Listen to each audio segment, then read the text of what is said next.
Torej, gospod Kacin, slišali smo danes veliko usklajevanj, tudi novih uredb in tako naprej. Nam lahko sedaj na kratko, eksaktno poveste, kaj torej Slovenijo čaka jutri od polnoči? Vse je več ali manj javnosti znano in je že dolgo pričakovano.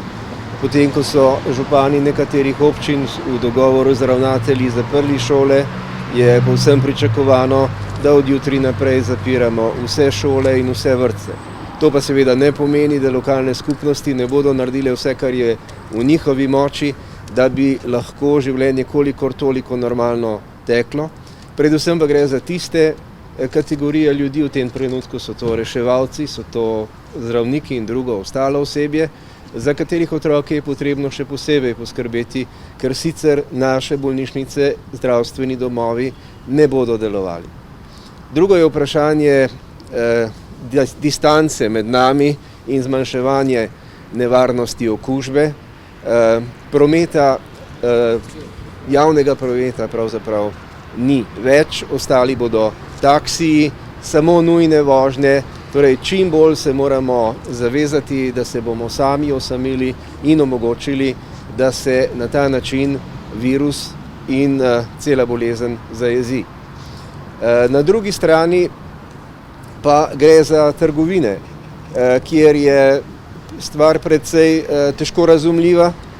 Jaz bi še enkrat apeliral na državljanke in državljane, da ne hodijo po nepotrebnim v trgovine, da ne povzročajo dodatnih vrst, da ne kupujejo stvari, ki jim bodo potem propadale, zdaj pa v trenutku stiske iz ne vem kakšnih razlogov nakupujejo količine, ki jih nikoli ne bodo porabili. Prav v tem trenutku se sestankujete z direktorji bolnišnic, se v tem bolniškem delu karkoli spreminja, kakršenkoli režim in seveda ali imajo zdravstveni delavci dovolj zaščitne opreme? Ja, mi se pripravljamo na veliko večje število pacientov v bolnišnicah.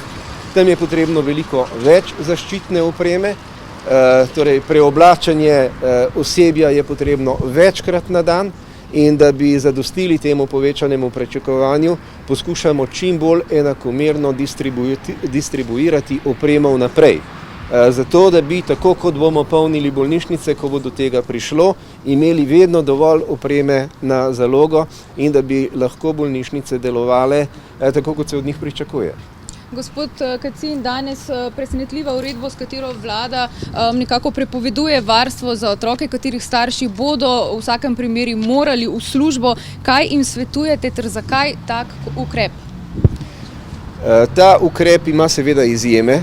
In zato bodo lokalne skupnosti, župani poskrbeli za to, da bomo za te otroke našli ustrezne rešitve. Nekateri župani so se že sami ponudili, govorim o izjemah in o teh ukrepih se bomo dogovorili tudi v nadaljevanju.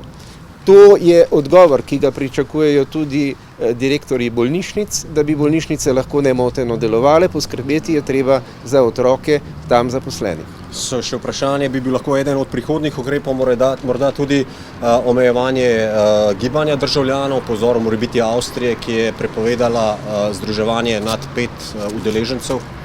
Glejte, storili bomo vse, da bi zajezili virus.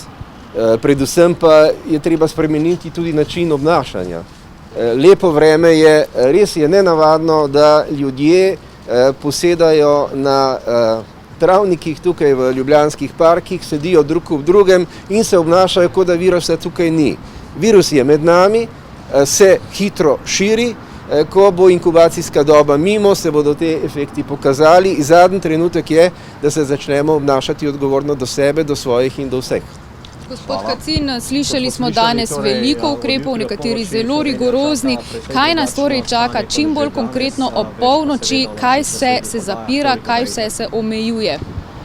Torej, ob polnoči se ne bo zgodilo nič, ampak zjutraj vrtci ne bodo več delovali, otroci v šolo ne bodo odšli, javnega prometa ne bo več. Tudi letalskega prometa kmalu ne bo več. To ne bo danes ob polnoči, ampak bo jutri ob polnoči. Tako da se nekatera letala še vrnejo. V tem času se trudimo, da bi vzpostavili zadostne kapacitete, da rešujemo posamezne državljane, če jih bo treba iti kam iskati. Skratka, vse, kar imamo na voljo, je v tem trenutku v fazi priprav za take akcije in iščemo tudi druge možnosti, da bi reševali take probleme.